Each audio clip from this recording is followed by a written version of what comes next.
Good morning, students. Dear students, in this video we will revise our chapter number 2. So, in chapter number 2 we will discuss major physiographic divisions. Students, I am repeating, this is the revision video. This video relates to revision work chapter number 2. Major physiographic divisions. In our India we have these 6 major physiographic divisions. Number 1, Himalaya mountain. Number 2, the northern plains. Number 3, the peninsular plateau, the Indian desert, the coastal plains, the islands. So the Himalaya mountains. The Himalayas, geologically young and structurally fold mountains, stretch over the northern borders of India. This is a Himalaya mountain, you can see stretching over the northern border of our India. This is complete dark brown color. Okay, students. These mountain ranges run in a west-east direction from the Indus to the Brahmaputra river. West to east direction, Indus to Brahmaputra river. This is our Indus river, and here we can see our Brahmaputra river. Okay, and students, you know that the Himalaya represent the loftiest and one of the most rugged mountain barriers of the world. They form an arc which covers a distance of about 2400 kilometer.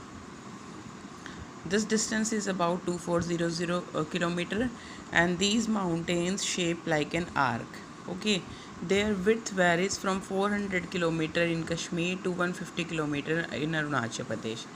About the width we can see it is nearby 400 kilometer in Kashmir and nearby 150 kilometer in Arunachal Pradesh. Okay, students, so we can divide our Himalaya mountains in 3 parts. Number 1, the greater Himalayas or the Himadri, we can say. Number 2, Himachal or lesser Himalayas, and on number 3 we can say Shivalik. Okay, students, we can say Shivalik. So the greater Himalayas or the Himadri, this portion on the very top portion is known as the greater Himalayas. Okay, students, here we are Himachal.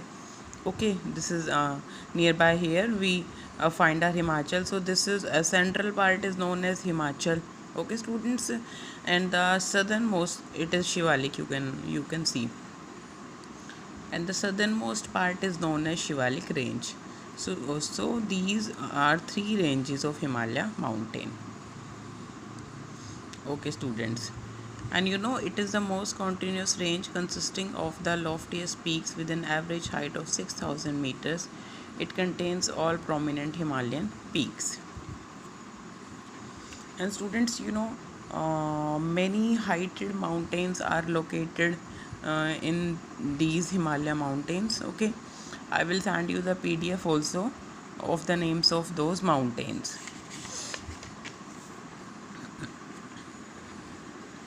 You can also see here peaks: Mount Everest, Kanchenjunga, Mekalu, Dholagiri, Nanga Parvat, Annapurna, Nanda Devi, Kamet, Namcha Barwa, and Gurla Mandhata. So lots of mountains you can see here. Like you can see, this is our K2.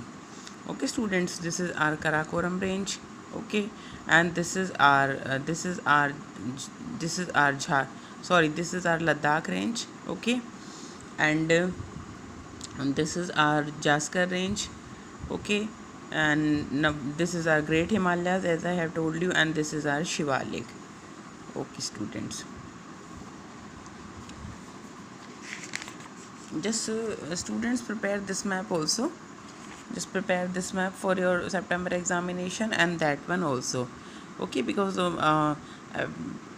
in the previous time when we were doing this chapter, at that time also I have given you the practice related to maps, so you have to prepare your maps. Like many of the mountains are given here. It is our K2 mountain. Okay, students, this is our K2 mountain, and this is our Nanga Parvat mountain. Okay, you have to learn all the locations of these mountains. This is our Kamet mountain, and this is our Nanda Devi mountain, and this is our Gurla Mandbata mountain, and this is Dholagiri mountain, and this is Annapurna mountain. Okay, students, and this is our Kanchenjunga mountain, and this is our Mount Everest. Okay student, this is our Mount Everest, and this is our Namcha Barwa mountain. So you have to learn the locations of these mountains. All these mountains you have to do. Okay, these are important for September examination. Now we will discuss about northern plain.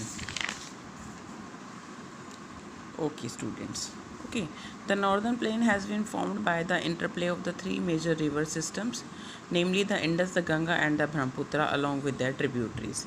It means our northern plain has been made up with the help of these three river systems: Indus river system, Ganga river system and the Brahmaputra river system. This plain is formed of alluvial soil. The deposition of alluvium is a vast basin lying at the foothills of the Himalaya over millions of years. Okay, it means this plain has been formed with the help of alluvial soil, and this soil has been taken by these three river systems over a very long millions of years. It spreads over an area of 7 lakh square kilometer, and students, you know, this is very fertile plain. Area is equal to 7 lakh square kilometer, the plain being about 2400 kilometer long and 240 to 320 kilometer broad. Length is 2400 kilometer and the broadness is 240 to 320 kilometer. And you know, northern plain is a densely populated physiographic division with a rich soil cover combined with adequate water supply, favorable climate we have. So it is agriculturally a productive part of India. Okay, because in agriculture we need good type of soil that northern plain has. We need plenty of water, northern plain has. Appropriate climate, northern plain also has appropriate climate. So all the factors are according to agriculture. So this area is densely populated. Okay students, okay, now we will take our part number 3, the peninsular plateau. Okay, the peninsular plateau. But before explaining this peninsular plateau, I will tell you about these physiographic divisions. Okay students, as I have told you that total we have 6 physiographic divisions. So attend it. Number 1, the Himalaya mountain. This is our Himalaya mountain, you can see. Number 2, northern plain. So this area is equal to northern plain. All this complete area is equal to northern plain. Okay student, this is the northern plain. Here in the Rajasthan we have Great Indian Desert. Okay, and we have our peninsular plateau. Okay, this is our peninsular plateau. You can see this from this to this area. This is our peninsular plateau. We have coastal areas also. These are eastern coastal plains, and these are western coastal plains. Eastern coastal plains and western coastal plains. Okay students, and after that on number 6 we have the islands. Islands means these are Andaman and Nicobar islands. Okay, and Lakshadweep islands we have. This is the physiographic division of our India. Now we will discuss about northern plains we have discussed, and now we will discuss about the peninsular plateau. Students, I will discuss the peninsular plateau and other remaining things with the help of my own notes. That will be more comfortable for you. Student, this is our peninsular plateau. Eastern coastal plain, western coastal plain. Okay, see, we can divide this plateau into 2 parts. Number 1, the central highlands. It lies in the north of the Narmada river. This is our Narmada river. Okay, and this lies in the north of the Narmada river. Okay, covering a major part of the Malwa plateau. This is our Malwa plateau. Vindhya range is bounded by Satpura range on the south and Aravalli hills on the northwest. Students, here we have 2 main ranges. This is our Vindhya ranges, it means Vindhya mountains, and these are Satpura mountains. In the center of both of the mountains we can see our Narmada river. So Vindhya range is bounded by Satpura range. Okay students, on the south, it means in the south direction of the Vindhya ranges we have Satpura ranges and Aravalli hills on the northeast, and these are Aravalli hills on the northeast. Eastward extension is known as Bundelkhand. Chota Nagpur Plateau further makes the eastward extension. Chota Nagpur Plateau has also been included in the Central Highlands. Okay, students. And now the Deccan Plateau. Okay, students. So this is our Deccan Plateau. See the location. This complete area is equal to Central Highland, and this remaining area is equal to Deccan Plateau. So this Deccan Plateau is a triangular. This part lies in the south of the Narmada River. The Satpura range flanks its broad base in the north. Satpura range is framing the north base of this Deccan Plateau. This is in the shape of a triangle. Okay, students. An extension of the plateau is also visible in the northeast Meghalaya. Three prominent ranges from the west to east are the Garo, the Khasi, and the Jaintia. Okay, students, in our Meghalaya state we have these three ranges, and these three hills are also the part of Deccan Plateau. The Deccan Plateau is higher in the west and slopes gently eastwards. Now we will discuss the Western Ghat and the Eastern Ghat. Just see the location. Student, these are our Western Ghats and these are Eastern Ghats. So these ghats mark the western and eastern edges of the Deccan Plateau respectively. Western Ghats lie parallel to the western coast. They are continuous and can be crossed through passes only. The Western Ghats are higher than the Eastern Ghats. Okay, student. You can see these Western Ghats are higher compared to our Eastern Ghats. Okay. Their average elevation is, it means Western Ghats average elevation is 900 to 1600 meters. Okay.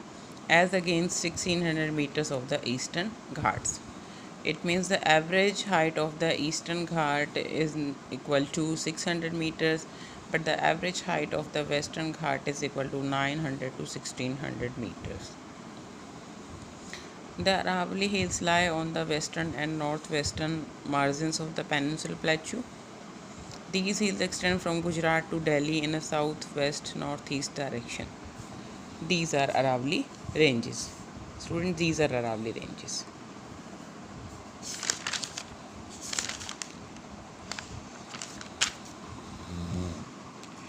The Eastern Ghats extension. The Eastern Ghats stretch from the Mahanadi Valley to the Nigiris in the south. The Eastern Ghats are discontinuous and irregular. The Indian Desert lies in Rajasthan. The Indian Desert lies towards the western margin of the Aravalli Hills. It is an undulating sandy plain covered with sand dunes. This region receives very low rainfall, below 150 millimeter per year. It means Indian Desert. Okay, and it has arid climate with low vegetation cover. Luni is the only large river in this region. It means in Indian Desert we have only one river, Luni River. And after that, student, the coastal plains, we have two coastal plains, eastern coastal plains and the western coastal plains. Okay, see this picture. Eastern coastal plains, these are, and these are western coastal plains. Okay, majorly we can divide our western coastal plains in three parts. This part is known as Konkan, middle part is known as Kannada, and the southernmost part is known as Malabar.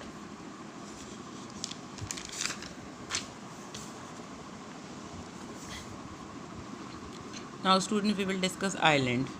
India has two groups of islands, Lakshadweep Island. Lakshadweep Islands group lie close to the Malabar coast of Kerala. Kavaratti Island is the administrative headquarters of Lakshadweep. The Piti Island, which is uninhabited, has a bird sanctuary. Now, Andaman and Nicobar Island.